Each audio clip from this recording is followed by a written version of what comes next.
Hello, my name's Roisin, and happy National Poetry Day.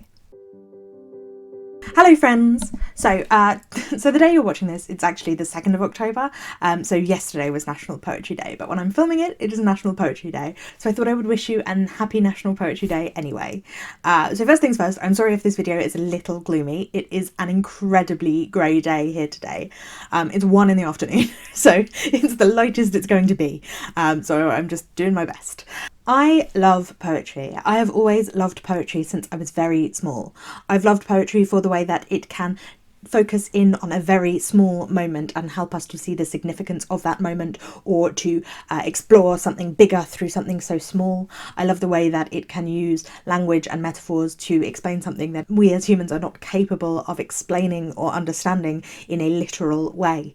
It lets us go deeper. It is more philosophical or emotional or political. It helps us draw connections between apparently disparate things. And so I've always loved poetry. If you didn't know, I write poetry. My poetry Instagram is @RoisinSpilledInk, and I have a master's in creative and life writing with a focus on poetry. So poetry has been part of my life quite intensely for the past 5 years, and so I thought that it was high time I shared with you my top 10 favourite poets. Whilst I love poetry, and I do read poetry more than I would say the average person does, I definitely know I don't read as much as I would like to.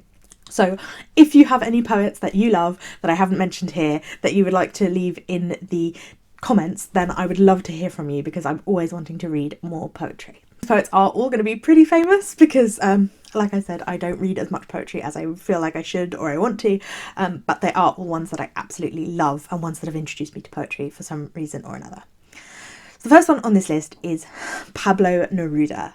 Pablo Neruda was a diplomat, politician and poet from Chile who was a leftist intellectual and who had to flee Chile twice because of fascism in the country. He's one of the most beautiful poets that I've ever read. Now, I read his poetry in translation, and so I've read several different poems, different translators translating his work, but the beauty and the simplicity of the work always stands out for me. The collection I read first was 20 Poems of Love and a Song of Despair, which I absolutely fell in love with when I was a teenager, and I would just read over and over again because it is the perfect level of like sexy melodrama for a teenager. So I definitely recommend that one, but I have read more of his work since then, and I find everything he writes to be so powerful. He can make whole worlds out of very, very simple structures and sentences, which is something that you will see as a theme in the poetry I love. I'm not here for highfalutin, flowery, over-the-top language. I like language that can be so powerful and beautiful with very simple structure, and I think that that is true of Pablo Neruda. From the window I saw the horses. I was in Berlin in winter. The light was without light, the sky without sky, the air white like wet bread, and from my window a vacant arena, bitten by the teeth of winter. That's just the beginning of one of his poems. I'm not going to read you whole poems in this video, but I will leave links to videos where the poems are read or the poets perform their poetry. Next on my list, I think, is one of the best-selling poets in the United States. So she is incredibly famous, and I think rightfully so. I love the simplicity of her language, again, her connections with nature and her taking herself outside of herself. Mindfulness, gratitude, all that sort of thing that is been shown to be very important for good mental health is something that she explores in her poetry. Grief and sorrow, but with such a hopeful air. I would say that Mary Oliver, who's who I'm talking about, Mary Oliver, her poems spring of hope and of beauty, and I definitely recommend them. So I have her volume 1 of her new and selected poems. That's the only one I own currently, but I just love to read her poems when I'm feeling sad. I've also tried to write like her. She's definitely influenced my style somewhat, and I find her poems to be so much like a gentle hug or like a pep talk, but like in the best way. There's nothing cheesy about Mary Oliver's poetry. I would definitely recommend it as an entry point if you don't read much poetry, because again, there's nothing too flowery in the language, nothing tricky in the structure, no confusing about what's going on. It's all very clear and simple and beautiful, and I think so resonant for most people. You do not have to be good. You do not have to walk on your knees for 100 miles through the desert repenting. You only have to let the soft animal of your body love what it loves. Tell me about despair, yours, and I will tell you mine. Meanwhile, the world goes on. The third poet I want to talk about as someone who introduced me to my love of poetry is Roger McGough. Roger McGough was part of the Mersey Sound, which was a collective of poets writing in Liverpool in the 1960s and 70s with a very strong Irish influence. A lot of them were from the Irish diaspora, families growing up in Liverpool. And so their poetry is really witty and clever and sharp, and it evokes a time period. I'm going to read some of the poems, but I'm not going to try and do a Scouse accent, but I will leave some of them being read in a Scouse accent in the description because I feel like the accent makes it. It's like when you read Seamus Heaney, you need to hear it in a Derry accent. When you read the Mersey Sound, it is much better in a Scouse accent. And again, Roger McGough has that simplicity that allows for emotionality. His poetry focuses on the ordinary and everyday. The Mersey Sound were inspired by the beat poets in America, but I feel like there is more heart to their poetry, in a way. Trying to use freedom of expression, he's writing in very much in the way that he talks. The 1960s and 70s, it was this rebellion against the formalism of earlier poetry, but I think that it's done so well. It definitely makes me laugh, and poetry that makes me laugh is something that I love. We've ignored each other for a long time, and I'm strictly an indoor man. Any time to call would be the wrong time. I'll avoid you as long as I can. When I was a boy, we were good friends. I made pies out of you when you were wet. And in childhood, remember the summer weather. We rough and tumble together. We were very close. The fourth poet I want to talk about is a modern poet, a poet who is writing now, who is young, and who introduced me to a world of poetry that was not so academic in its writing. She's still a very talented, skilled poet, but I discovered her through being recommended like button poetry and performance poetry YouTube channels, and that is Sarah Kae. She writes with so much wonder and joy, so much visuals in her work. Her work is very, very much a visual thing, and you can imagine exactly the colours, the sounds, the brightness of the poem. They are very simple, wholesome, beautiful poetry that I felt really, really connected to, and I just love the way that she makes poetry easy and clear. I feel like a lot of people have talked about Rupi Kaur that way, but I feel like this is more skillful. I know a lot of people love Rupi Kaur, and that is fine, but I don't particularly like it, and I feel like this is doing a similar thing in that it's simple, it's straightforward, it's not complex, it's not obscure or academic, but it's skillful, beautiful, perfectly chosen words, and also funny, and also relatable. You jaywalked your way out of the womb. I would recognise you anywhere by the hiccup in your swagger. Tell me, where in the world did you find all that thunder? There have never been any seatbelts on your side of the car. You have always known the better magic tricks. You told me once that I was just the first draft, and I'm inclined to believe you, but you came with a lot more pieces to assemble, and Mum and Dad never got the manual. Your compass always points north, but it's a bit of a crapshoot as to whether or not you'll ever walk in that direction. I like that. It keeps people on their toes. Next on my list is a poet who I first read an entire collection of this year, and that is Vicky Fever. Vicky Fever is a British poet who wrote mostly in the 20th century. She's still alive and writing now, but most of her poetry came out in the 20th century.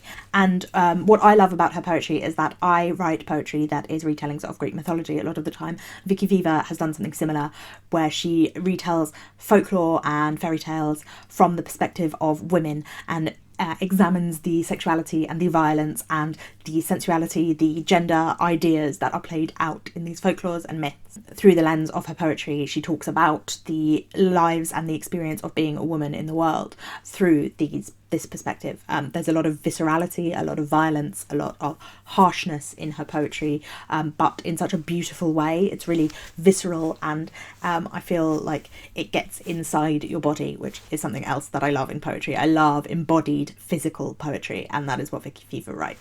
In rooms whose lights on winter evenings make peep shows of our lives, behind each window a stage so cluttered up with props and furniture, it's not surprising we make a mess of what began so simply with I love you.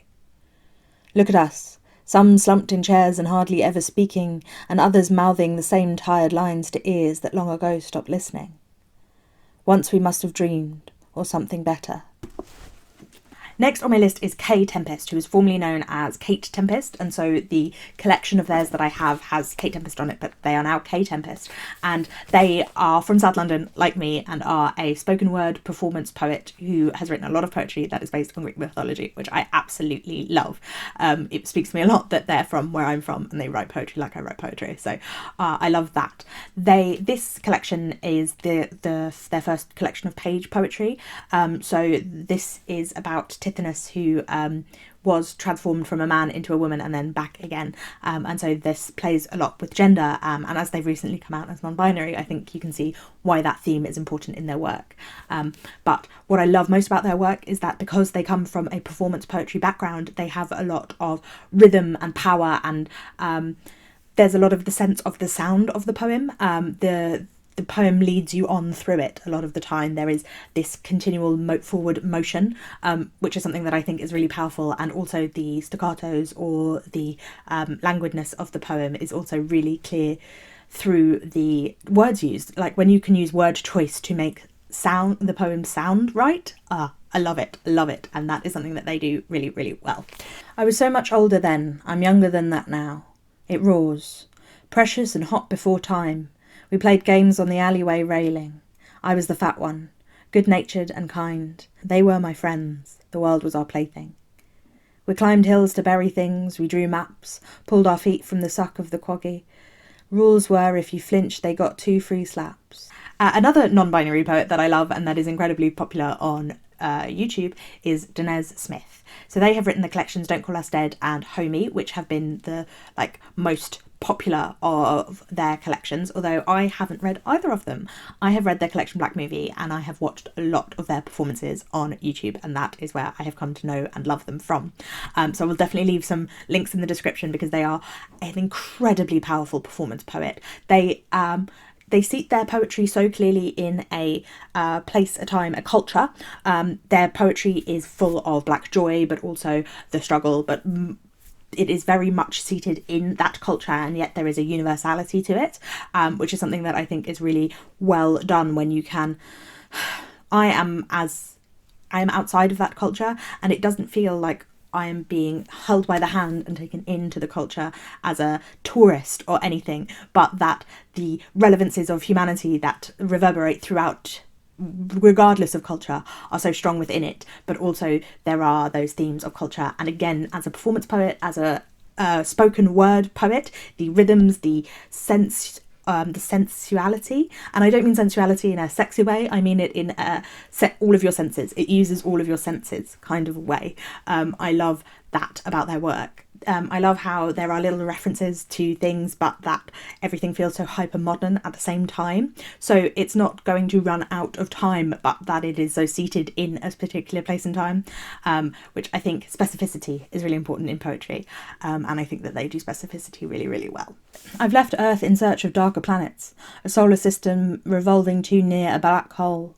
I've left in search of a new God. I do not trust the God you have given us.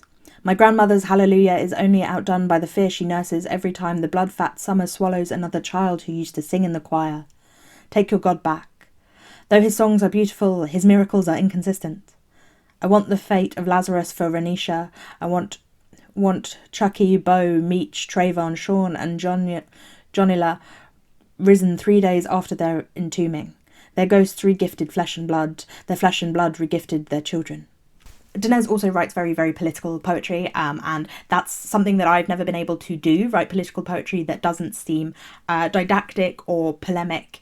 It is political, but it is not political in a way that hits you over the head. It's political in a way that hits you in the heart.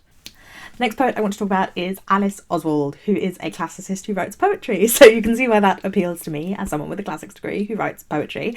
Alice Oswald is another British poet, but one who is writing currently.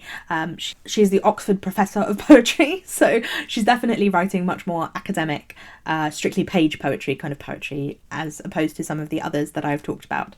Her work is more cerebral and less immediate, so it takes me a couple of readings to really fall for a poem of hers, but I love the way that she works in classic myths and references to them, but makes them very much modern. I love the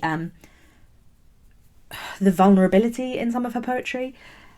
She's written a collection of poetry where she writes a poem for every single person who dies in the Iliad, which is just, I love that sort of clever project. Her poetry, again, is not inaccessible despite all of that.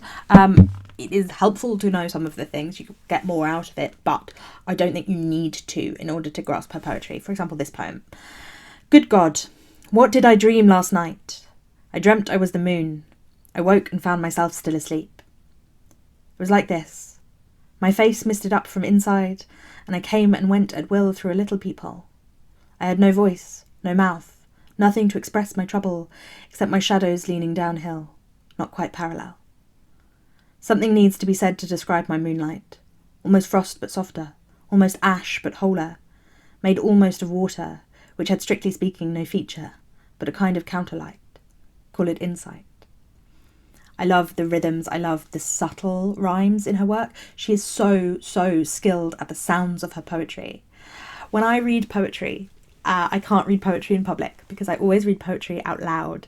I think that it is really important to grasp the rhythms and the sounds of the poem. It's so much easier if you can hear yourself reading it to yourself. And Alice Oswald's poetry looks like, on the page, looks like it wouldn't be doing that much in terms of sound, but when you read it aloud you can hear all of those subtleties in it, and I absolutely love that about it. I don't want poems with flowery language and over-the-top words.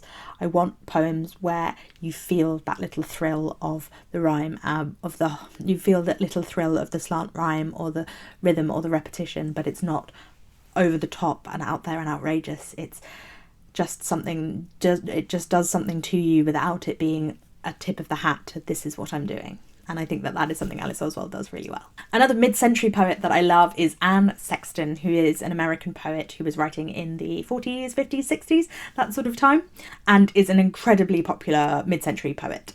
So I'm sure if you read poetry, you will have come across her work at some point. Sexton's poetry was a lot focused on the culture, her culture in which she was living, her own mental health, and how that was reflected in the malaise of the culture. She explores the myths of America and archetypal relationships, so there's a lot of strong myth references there as well without straightforward retellings. Her poetry is quite deceptively simple, which I guess is the theme of this video, that I love deceptively simple poetry. There are layers and layers to it. There's a lot to unpack and peel back. It's another type of poetry that I feel like I need to read over and over again to really fall in love with the poem. Focuses a lot on intimacy and small scenes and close relationships in order to explore massive themes like what it means to be American or God. I've gone out, a possessed witch, haunting the black air, braver at night. Dreaming evil, I have done my hitch over the plain houses, light by light. Lonely thing, 12-fingered, out of mind. A woman like that is not a woman quite. I have been her kind. And then the final poet that I really have enjoyed fairly recently is Anna Kisby, whose poetry I only know from her being in other anthologies. Like, I'm not sure if she's released a collection, and she's not a performance poet, so it's harder to find her work. But I have read what I can find, and I absolutely love all of it. I love, again, there is themes of mythology, themes of folklore and fairy tales that I can't seem to get away from. But I love the way that she works with images, simple little images, connecting them together through a chain. I think that she does really powerfully well with that. My eldest daughter, 16 this week, is hollering from the tub for a towel. From her window she sees all the way to the coast. We are close, but we do not flood. On Jupiter's moon, Europa, there is a sea where underwater lilies wait for discovery. Free-swimming larvae grow into juveniles fixed to the ocean floor by a stalk.